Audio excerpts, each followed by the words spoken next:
Alors, bonjour tout le monde, bienvenue à cette autre édition de Conseil de vie de Fantasy avec Simon et Danny. Salut, comment ça va? Ça va bien, man. Toi?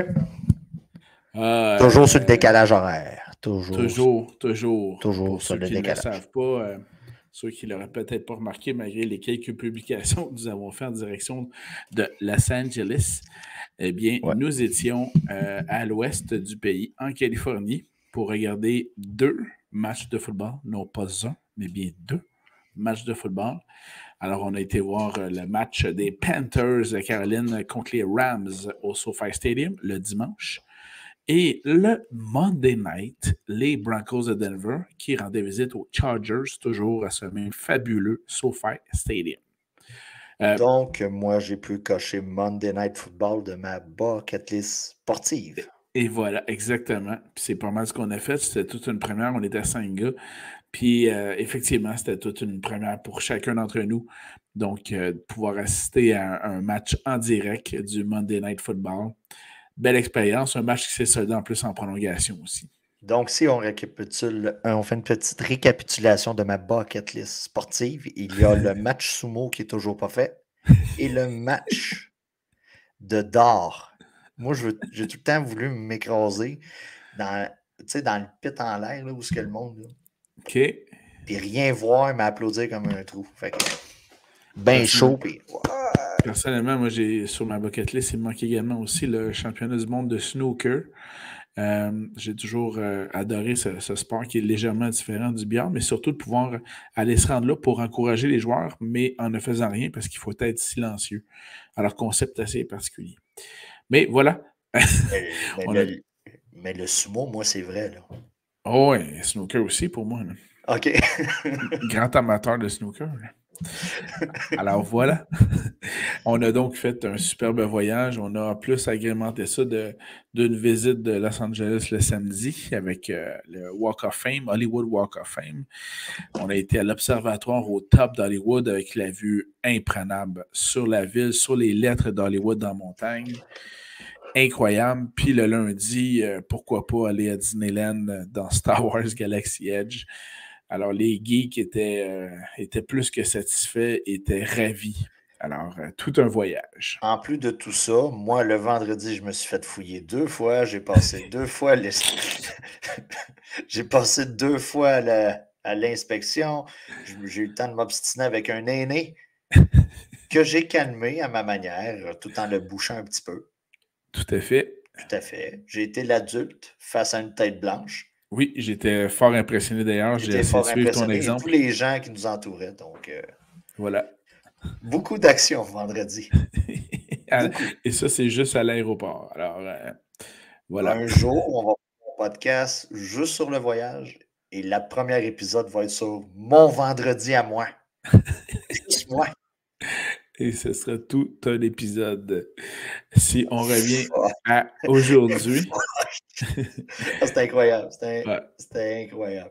Si on revient aujourd'hui, on est donc le jeudi 20 octobre. D'emblée, on souhaite bonne fête à 2 personnes. Aujourd'hui, c'est la fête au plus bel homme du pôle de football, Yann Charbonneau. Alors, bonne fête, Yann. Et demain, la fête au beau-frère. Alors, bonne fête, Frédéric Laporte. Demain. Bonne Alors, fête. bonne fête, messieurs. Et pour le plus grand bonheur de vos oreilles, je vous épargne de chanter. Alors, bonne fête, messieurs, pour ça. Je vous rappelle le concept du podcast pour ceux qui l'écouteraient pour la première fois. On va donc vous suggérer des joueurs à surveiller dans ce cas-ci pour la semaine 7. Et puis, on ne va pas vous suggérer des joueurs élites, des studs, des joueurs de tiers 1 parce que normalement, ils devraient déjà être dans votre alignement. Mais on va essayer d'aller gratter ceux qui sont un peu méconnus encore ou du moins ceux qui ont des très bons affrontements cette semaine. Autre concept du podcast, je suis un fan de baseball. Présentement, les Yankees sont en championnat de ligue, de la Ligue Américaine. américaine et ça va plutôt mal. On affronte la bête noire. Je parle pas des Red Sox. Je parle des Astros de Houston. Donc, si vous suivez un peu le baseball, vous savez que les 3 dernières fois qu'on s'est rendu en finale de la Ligue américaine, on a pogné ces foutus d'Astros de Houston et ça a toujours été un problème. Donc, présentement, ça ne va pas très bien. Autre chose du podcast, ça se peut que je fasse des ou des yeah. Fait que, les équipes en bail cette semaine, on commence ça comme ça. Il y a de la grosse pointure. Il y a les Rams, il y a les Bills, il y a les Vikings, puis il y a les Eagles. Il y a quand même pas mal de joueurs fantasy là-dedans. On perd d'excellents carrières, on perd d'excellents wide receivers, on perd d'excellents tight ends et on perd. Ben, écoute, c'est rare qu'on en parle. On perd de bonnes défensives aussi. C'est vrai. Bon point. Les Eagles, présentement, là, c'est une excellente défensive à avoir en fantasy. On perd aussi une défensive. Donc, ça va être très important pour vos waivers cette semaine. On va se le dire, ce qui est plate cette semaine, contrairement aux autres semaines, on avait 2, 3 ou sinon même 4 gros noms disponibles où si vous alliez les chercher, vous aviez déjà un impact immédiat sur vos line-up. Ouais. Cette semaine, c'est un peu plus touché.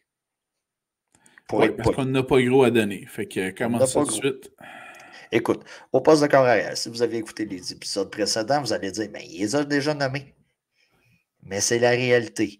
Si Matt Ryan est disponible, Jimmy Garoppolo, Mariota, et là, cette semaine, je rajoute Taylor Heineke.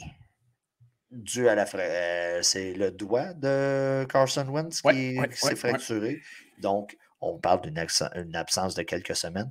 Donc, Taylor Heineke devient une option pour vous. La petite histoire, la petite anecdote, excuse-moi, Danny, veut que quand Tyler Heineke a entendu parler que Carson Wentz s'était blessé un doigt et qu'il serait le partant, il y aurait eu un commentaire du genre « Ouais, mais moi, j'avais prévu d'aller jouer au golf cette semaine. » Mais bon, on met ça dans la petite carte des anecdotes et je te laisse poursuivre. Au niveau des running backs, c'est probablement une des semaines les plus minces, si je peux m'exprimer comme ça, ou les peu fertiles depuis le début. Latavius Murray, nous, on a eu la chance, je me sens une grosse guillemette pour ceux qui nous écoutent sur Apple Podcasts, Spotify et Google Podcasts. On a eu la chance, entre guillemets, de voir Latavius Murray durant le Monday Night Football, qui a eu quand même une certaine utilisation cette semaine. Il a surpassé tout ce qu'il y avait de disponible dans le champ arrière. Donc, c'est plate à dire, mais c'est probablement l'option la plus attrayante cette semaine d'un certain point de vue à la position. Ensuite de ça, vous avez Sonny Michel, qu'on a eu aussi la chance, encore en grosse guillemets, de voir cette semaine. Et vous avez Michael Brown du côté des Rams. Donc, c'est un peu Pick Your Poison de ce côté-là. Sonny Michel a été quand même impliqué, que ce soit par des courses et des passes. Donc, la semaine est vraiment, vraiment mince à la position. C'est le temps pour vous de faire une petite révision. Si quelqu'un a relâché, par exemple, Damien Harris, on parle d'un retour cette semaine. Ça peut être une option intéressante. C'est sûr qu'on est présentement jeudi soir. Je brise le 4e mur. Eno Benjamin, présentement, est en train de jouer un match. C'est sûr que tout dépendant de la performance de ce soir. C'était déjà très bon là, jusqu'à maintenant. Ben, très bon. Déjà très bon. C'était correct là, comme performance. Là. Donc, si vous êtes capable d'aller le chercher pour la semaine prochaine, allez-y. Mais vraiment, au poste de running back, on est vraiment dans une semaine de faites une révision. Voyez si peut-être il y a des gens qui ont perdu patience avec des gars comme Antonio Gibson, des choses comme ça. Allez les chercher, c'est le temps. Ouais, bon point. Ensuite de ça, au poste de wide receiver. Yes. La grosse commodité cette semaine, Alex Pierce de Indianapolis. Yes. D'un côté, on a Michael Pittman qui a profité, qui a eu une excellente semaine cette semaine. Alex Pierce, de son autre côté, a eu une bonne semaine aussi. Ça a bien été du côté de Matt Ryan. Donc, c'est une option intéressante. La prochaine option pour vous, c'est du côté des Giants. Wandale Robinson. Je crois que c'est la première fois qu'on nomme son nom. Oui, qui est d'ailleurs libre dans 2 minutes. À peu près 94% des ligues. Ouais, j'aurais dit 93. Fait que oui, tout à fait, c'est à peu près ça. Écoute, je crois qu'au cours de ces 3 derniers matchs, il a atteint le double digits pour emprunter l'expression anglaise. Donc, il a dépassé le 10 points. Je ne vous dis pas de le mettre comme wide receiver numéro 2, mais ça peut être un flex intéressant pour vos formations. Si quelqu'un a perdu patience avec Darnell Mooney au cours des dernières semaines, ça peut être une option pour vous. Écoutez, la production du côté de Chicago est quand même minime. On ne se comptera pas de Ça, bullshit. c'est clair. On ne se compte pas de bullshit. Mais la production de Darnell Mooney commence à connaître un certain entrain. Donc, ça peut être une option pour vous. Et la prochaine option pour vous, c'est si vous voulez devancer le trafic. Des fois, on voit ça dans un stade. La partie est égale. On a vu plein en entour de nous autres. Là.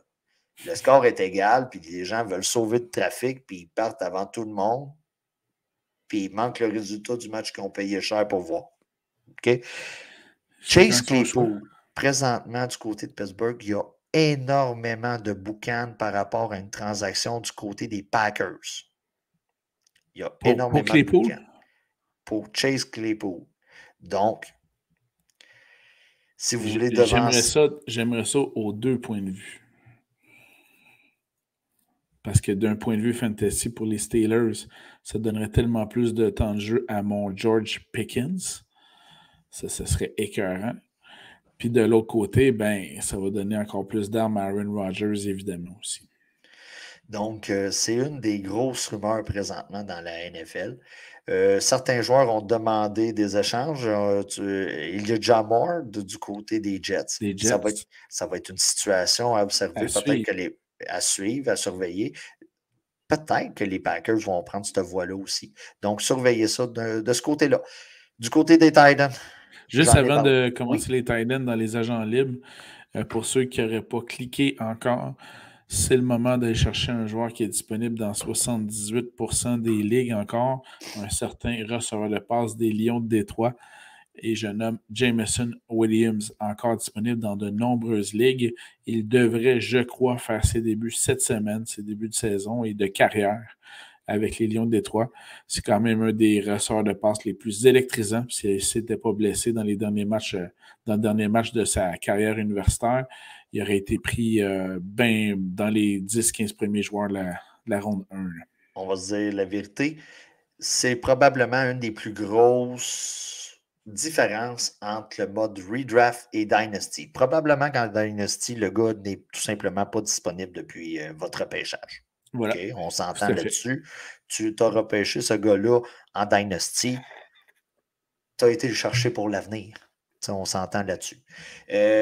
En mode Redraft, il y a une différence. Il y a une forte possibilité, comme Simon l'a expliqué par rapport à son pourcentage, qu'il soit disponible. Allez le chercher. Vous regardez la production d'Amon-Ra St. Brown présentement. Écoutez, s'il y a tout simplement la moitié, vous avez un flex intéressant. Mais donc, garochez-vous dessus. Surtout que là, on tombe dans la stretch où il y a des bye week. Jusqu'à environ semaine 12. Là. Puis là, les Lions viennent de passer leur bye week, fait que ça, c'est donc, vous l'avez jusqu'à la fin de l'année. Et voilà. Puis, ça peut être un joueur intéressant pour vos séries à vous de fantasy. Il y est rapproché maintenant. Bellinger, du côté des Giants. C'est exactement dans cette direction-là que j'allais, puisqu'il est disponible à retenir le nom. Dans 97% des ligues, donc très intéressant. Puis, entre autres, pourquoi il faut le retenir? Bien, écoutez, c'est celui qui a été ciblé le plus souvent parmi tous les receveurs de l'équipe des Giants.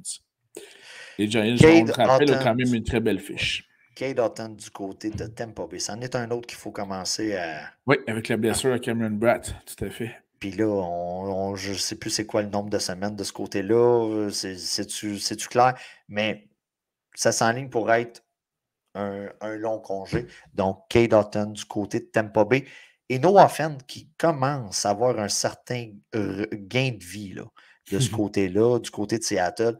On va se dire la vérité, Geno Smith, ça va quand même passablement bien. Donc, la valeur fantasy d'un gars comme Noah Fent prend de la valeur. Oui. Donc, c'est à vérifier. Et, exceptionnellement, tu n'as pas de banderole pour ça. OK? Agent libre, quelqu'un. OK? Rodrigo Blankenship. OK. Je suis conscient que ce soir, on est jeudi, comme je l'ai dit tantôt, pour ceux qui nous écoutent en différé. Donc, le gars a signé un contrat avec Arizona. Situation vraiment favorable pour M. Rodrigo. Donc, à partir de la semaine prochaine, vous l'aurez. C'est un bon kicker qui a tout simplement manqué un botté une fois à Indianapolis, puis le ciel lui a tombé sur la tête. Donc, il y a une certaine valeur de ce côté-là pour les kickers. C'est un gars qui va jouer dans un stade à domicile. Donc, ça peut être intéressant. Mais corrige-moi, là, mais je pense qu'ils jouent tous dans un stade. Non, mais un stade couvert. Ah, OK, merci. Ouais, non, j'avais oublié quelques mots. Excellent. La fatigue et le décalage. Ah, je te comprends tellement. Moi, je pense que j'en ai comme pour un an mettre ça sur le décalage horaire. Ben, je vais suivre ton exemple. Chaque niaiserie que je vais faire, je vais dire, je suis encore sur le décalage horaire. Allons-y tout de go avec les corps arrière à surveiller pour cette semaine 7 et je me permets de débuter immédiatement. J'y vais avec Geno Smith, qui l'aurait cru. Et oui, Geno Smith des Seahawks contre la défensive des Chargers. Donc, ça va être très intéressant. Et Geno Smith, selon la plupart des analystes, écoutez, il vient de faire son apparition dans le top 10 des QB Fantasy de cette année. Alors, allons-y. On embarque dans le train, le bandwagon, comme il appelle. Geno Smith, un affrontement favorable contre les Chargers. Moi, écoute, on stade cette semaine. À la fin de la semaine passée, cette semaine. J'ai fait le saut quand on a annoncé le prochain match des Chargers. Puis tu sais, c'est genre la gang de Geno Smith. Puis moi, j'ai comme fait. On est rendu là. On est rendu là. On est rendu là. Donc, Geno Smith. Puis on va se le dire, honnêtement, si tu es un corps arrière le moindrement efficace cette année, tu devrais avoir du succès contre la défensive des Chargers. Ben voilà, exactement. On a pu le voir, là. Russell Wilson au Monday Night a joué en première demi. Sa meilleure demi de toute la saison, c'était contre les Chargers. Il a juste oublié de se présenter à la deuxième. Ainsi que la prolongation. La prolongation. Je crois que notre ami Alain nous faisait remarquer que c'était 15 verges de passe en deuxième demi et en période de prolongation pour Russell Wilson. Ça a juste comme pas de bon sens. Voilà. Autre carrière à surveiller en semaine 7 d'année? Écoute, je vais y aller avec Matt Ryan contre Tennessee. Bon choix. Ensuite de ça, OK. Je ne peux pas croire que je nomme ce gars-là. On a quand même repêché l'an passé un corps arrière en première ronde et d'après moi, l'autre, il est en train de. Celui qui est arrivé cette année est en train de prendre de la valeur un peu. Bailey Zapp. Oh oui. Zapper, zap, zip, zip, zoup, zoup, zap. Donc, contre Chicago. Écoutez, Chicago a tellement un club extraordinaire. Et écoute, pour l'ensemble de l'œuvre, puis on va se dire, le gars est Bailey Zapp ou Zapp, là. Zappé. Il est en feu. Il est en feu, puis j'ai été le chercher d'ailleurs. ça en montre beaucoup sur ton équipe. Donc, c'est un de mes choix pour cette semaine. Et la valeur en DFS devrait être quand même passablement basse. Mais c'est drôle.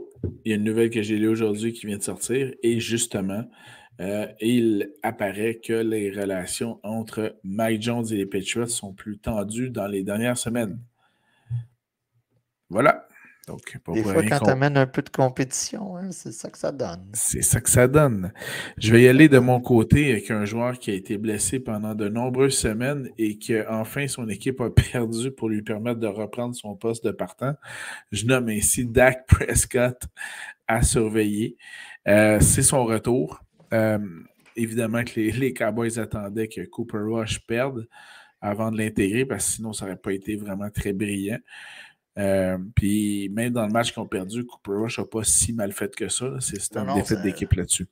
Et pourquoi Dak? Non seulement parce qu'il retourne au jeu, mais ça donne que c'est contre les Lions de Détroit.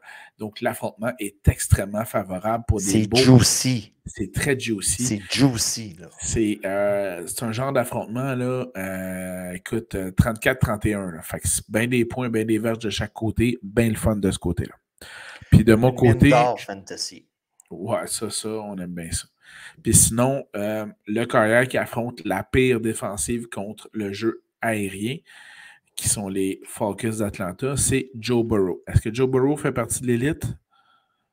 Ben oui. Oui, donc j'ai pas le droit de le nommer, mais donc surveillez bien cet affrontement-là. Davis Mills contre Las Vegas.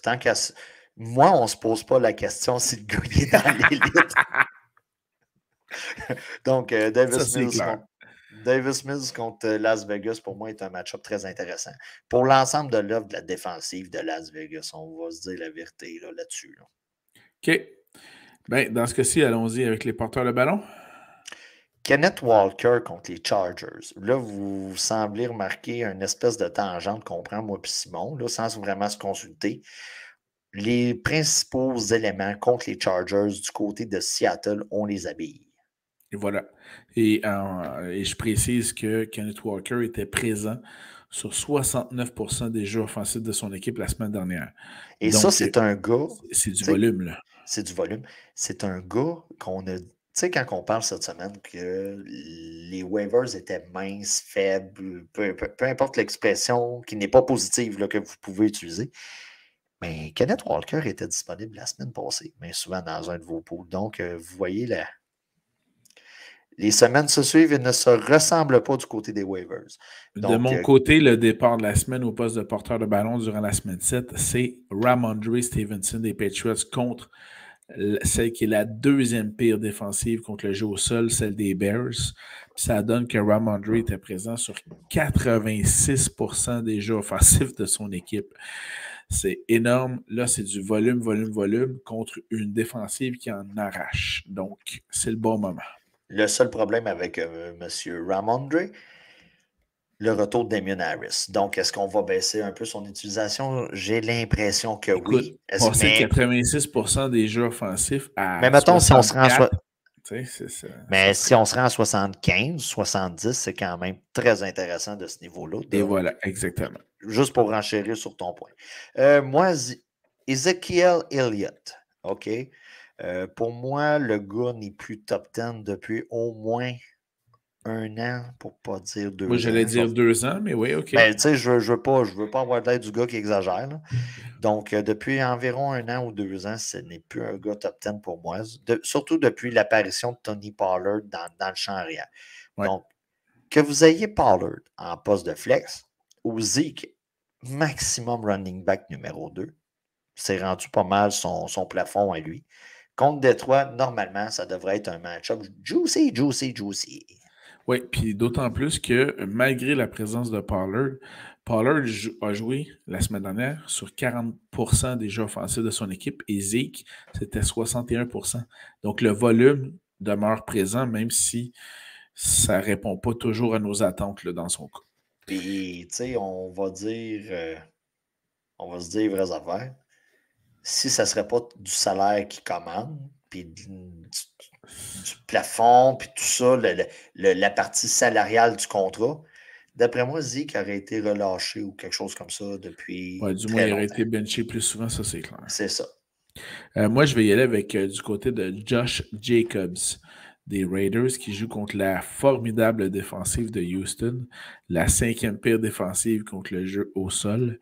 Et Jacobs, il est seul, donc encore une fois, du volume avec un bel affrontement. Fait que c'est juicy encore une fois. Vous êtes tombé dans le coma il y a 2 ans, vous vous réveillez aujourd'hui, puis vous vous dites, Colin, j'ai le goût de jouer à du fantasy football. Puis là, vous vous dites, ah, Josh Jacobs, coudon, y a-t-il encore quelqu'un dans les jambes? C'est fini. Fait que voilà. oubliez l'histoire de voilà. Kenyon Drake qui était dans ses jambes depuis les 2 dernières années. Puis on retrouve un peu le Josh Jacobs de son année recrue. Tout à fait. Donc, la valeur fantasy revient un peu à l'époque, il y a 3-4 ans. Donc, c'est un excellent choix de ton côté. Autre porteur de ballon, Danny? OK, j'y vais avec votre, votre running back de choix du côté de Denver contre les Jets. Donc, OK, on va expliquer la situation un peu pour vous aider à faire un choix. Le Monday Night Football arrive. Gordon court peut-être une ou deux fois et il se fait tasser sur le banc. Apparaît Latavius Murray qu'on avait signé la semaine d'avant. Ouais. Court environ pour 10 à 15 fois. Avec un peu de Mike Boone dans tout ça, un genre de 4-5 portées. Le match se termine. Gordon dit « Je comprends pas pourquoi j'ai été benché, j'aurais pu aider. » La semaine passe, puis ça, on est lundi de cette semaine. Maintenant, on est jeudi matin. Qu'est-ce qui apparaît sur les fils de presse? Melvin Gordon va commencer le match en fin de semaine. Donc, voilà. Et pour compléter ce que tu mentionnais, Latavius Murray a joué sur 47% des jeux offensifs des Broncos, Mike Boone 36% et un maigre 16% pour Melvin Gordon. Mais 100% sur le banc. Donc, t'en veux-tu des stats? Moi aussi, je suis capable d'en sortir. Donc, c'est un peu le problème. La défensive des Jets n'est pas très bonne face à la course. Mais, d'où le choisissez votre running back. Normalement, sur papier, je devrais vous dire Melvin Gordon contre les Jets, c'est un excellent choix pour cette semaine. Mais avec toute l'histoire qu'il y a eu, c'est ça. Une de mes dernières suggestions, on y va encore une fois avec du volume contre une défensive qui n'est pas très bonne contre le jeu au sol. Leonard Fournette a joué 82% des jeux offensifs de son équipe avec les Bucks. Et on joue contre la Caroline dans ce cas-ci, la 7e pire défensive contre le jeu au sol.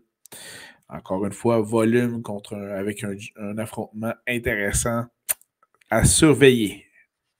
As-tu d'autres porteurs de ballon à suggérer, Danny? Du côté des running backs, c'est pas mal tout pour moi là, de ce côté-là. Alors, dans ce cas-ci, allons-y avec les receveurs de passe. Qui nous suggères-tu, Danny? Monsieur Lazard, du côté des Packers.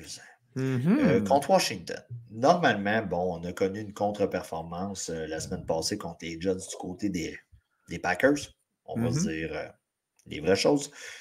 J'imagine que ça ne sera pas le cas cette semaine contre Washington. Donc, puis présentement, on éparpille le ballon pas mal de tous les côtés, là, du côté d'Aaron Rodgers. On a Dobbs, on a Lazard et même quand il est là, Randall Cobb. Ouais. Mais pour moi, cette semaine, le match va appartenir à Lazard ou à Dobbs. Dobbs, pour moi, est présentement un flex. Lazard aussi. Bien souvent, là, dans nos choix et tout ça, le plafond pour le gars, c'est un flex ou le running back numéro 1, le wide receiver numéro 2, puis running back numéro 2, wide receiver numéro 2. C'est pas mal leur plafond. Lazard, pour moi, comme flex cette semaine, j'ai pas de problème avec ça. Dobbs, pour moi, cette semaine, comme flex, j'ai pas de problème avec ça. Tu vois, du côté Green Bay, moi, j'y vais avec Dobbs, qui a eu 20% des cibles lors du dernier match. Ça va en s'accroissant, d'autant plus que la blessure de Cobb est quand même pour plusieurs semaines. Donc, ça laisse la place justement à Dobbs de pouvoir s'illustrer. Évidemment, je n'ai pas de problème à la suggestion de Lazard, mais personnellement, Dobbs a été plus ciblé que Lazard lors du dernier match. Donc, j'y vais avec la main chaude. Traduction très mauvaise de hot hand. La hot hand. Mais c'est ça. Tout ça pour dire que du côté de Green Bay, c'est pas comme les autres années où on avait Devante Adams, puis ça finissait là. Puis, voilà. Là, on a plusieurs choix, puis ça nous complique la vie un peu. Juju Smith-Schuster contre San Francisco. Pour moi, est un match-up intéressant. OK. Moi, je vais y aller du côté de M. Higgins des Bengals. Comme je le mentionnais, les Bengals jouent contre la pire défensive contre le jeu aérien, les Falcons. Higgins est à égalité avec Ja'Marr Chase pour le nombre de passes tentées lors du dernier match. Donc, oui, Chase demeure un joueur élite, mais Burrow regarde également dans la direction de Higgins. Donc, ça, c'est un très, très beau flex à avoir lors de la semaine 7. Pendant que Aaron Judge l'a envoyé à la piste d'avertissement avec un gars sur les buts, et le gars l'a attrapé à la hauteur de la clôture. Donc, Jalen Waddle contre Pittsburgh, pour moi, est un match-up favorable pour le joueur en question. Et de mon côté, on parlait de l'affrontement tantôt entre les Seahawks de Seattle et les Chargers de Los Angeles. Vous avez donc compris qu'il devrait y avoir quelques résultats fantasy intéressants dans ce match-là. Au niveau des receveurs de passe des Chargers, Allen est toujours blessé. Mike Williams, nous, on l'a vu en direct lundi. C'était pas vers jeu. Non. Ben, l'attaque a été brouillon. Le match a commencé. Ça, c'est très bien résumé. L'attaque a effectivement été brouillon. Puis de ce côté-là, par contre, il y a quand même Seattle est la 7e pire défensive contre le jeu aérien. Là. Donc, c'est une des pires défensives. Par contre, je vous suggérerais en tant que flex ou même pour votre DFS d'y aller avec Palmer, qui a été ciblé 21% du temps par Justin Herbert. Ça a été le deuxième receveur de l'équipe le plus ciblé. Et tout ça derrière qui? Derrière Austin Eckler, le porteur de ballon. Et pour des nouvelles de Keenan Allen, il va être absent cette semaine. Et je crois qu'on est en bye week semaine 8 du côté des Chargers. Donc, on s'attend à ce qu'il skippe les 2 semaines et après ça, il soit disponible. Donc, il faut une certaine patience, du coup, comme moi, dans ton pool, pour utiliser Keenan Allen. As-tu un autre receveur de passe à surveiller? Écoute, pour moi, de mon côté, c'est pas mal tout. Je vais en suggérer un dernier. Habillez vos studs. Habillez vos studs, vous en avez besoin, surtout avec les bye week. Vous n'avez pas le choix. Une dernière suggestion. Les Ravens de Baltimore jouent contre les Browns de Cleveland. Browns de Cleveland, la 10e pire équipe contre le jeu aérien. Et on a toujours donc une absence du côté des receveurs de passe, qui fait que Duvernay est toujours celui qui est le plus ciblé. Donc 15% du temps par Lamar Jackson. Mais évidemment, bien après, Mark Andrews, ça va de soi. Tu sais, on va dire autre chose aussi, là, juste rajouter, on est conscient qu'avec les bye week, on perd quand même d'excellents wide receivers. On perd Cup, on perd Diggs, on perd Jefferson, on perd AJ Brown. C'est normal cette semaine si vous êtes pogné pour habiller, mettons, un Tyler Boyd, un Robert Woods. Tu sais, des gars comme ça, c'est normal parce que là, on commence à tomber là, dans tout ce qui est profondeur de vos line-up. Tout à fait. Allons-y maintenant avec les alliés rapprochés à surveiller, Danny, en semaine 7. Ton bref, David Njoku contre Baltimore. Pour moi, c'est un match-up juicy, juteux. Tout à fait. Puis je ne sais pas comment dire juteux en espagnol. On va y aller également de mon côté avec Hayden Hurst, qui est l'allié rapproché des Bengals contre la pire défensive, celle des Falcons. Dans un revenge game, Evan Ingram contre les Giants de New York. Oh oui, c'est vrai. Ça, c'est bon, ça. J'y vais évidemment avec l'agent libre que tu as mentionné, là, Bellinger des Giants. Contre qui? Contre les Jaguars de Jacksonville. Et tant qu'à parler de waiver, j'avais peur que tu nommes celui-là. Et être dans le pétrin, bon, Stanton vient de se faire striker sur 3 prises. Kay Dotton du côté de Tampa Bay contre cette magnifique équipe qu'on a eu la chance de voir le dimanche à Los Angeles, les Panthers de la Caroline. Excellent. Où est-ce que le bordel a pogné durant le match avec Robbie Anderson? Tout à fait. Et dernière suggestion de mon côté, Robert Tonyan des Packers, le receveur le plus ciblé la semaine dernière avec 27% des passes d'Aaron Rodgers, qui est très intéressant. Du côté des kickers, on donne de l'amour aux kickers. On aime les kickers, nous. On a assisté à un match de kickers en Monday Night Football, où ça a terminé par un botté d'un kicker. Et nous, dans nos cœurs, on était remplis de love. Tout à fait. De mon côté, je vais avec Daniel Carson des Raiders qui joue contre qui? Contre Houston. Beaucoup de points en perspective. Greg Zuerlein, Legatron. Oh yes, je l'avais aussi. Hey, man, je l'ai tellement mal écrit sur ma feuille. C'est-tu contre Denver? Oui, oui, c'est contre Et Denver. voilà. ça va bien. Yes. C'est le décalage. Et Brett Maher des Cowboys contre Détroit. Bagley de Détroit contre les Cowboys de Dallas. Et on va y aller avec les défensives à surveiller rapidement. Défensive Patriots contre les Bears, Raiders contre Texans et Bengals contre Falcons. J'ai ajouté, moi, à ta liste, les Packers contre Washington, les Dolphins contre Pittsburgh. Sur ce, je dois vous laisser pour des impératifs familiaux et je vous souhaite donc une belle fin de journée. Bonne chance cette semaine dans la semaine 7 et on se revoit bientôt. Bye bye tout le monde. Bonne semaine tout le monde. Bye bye.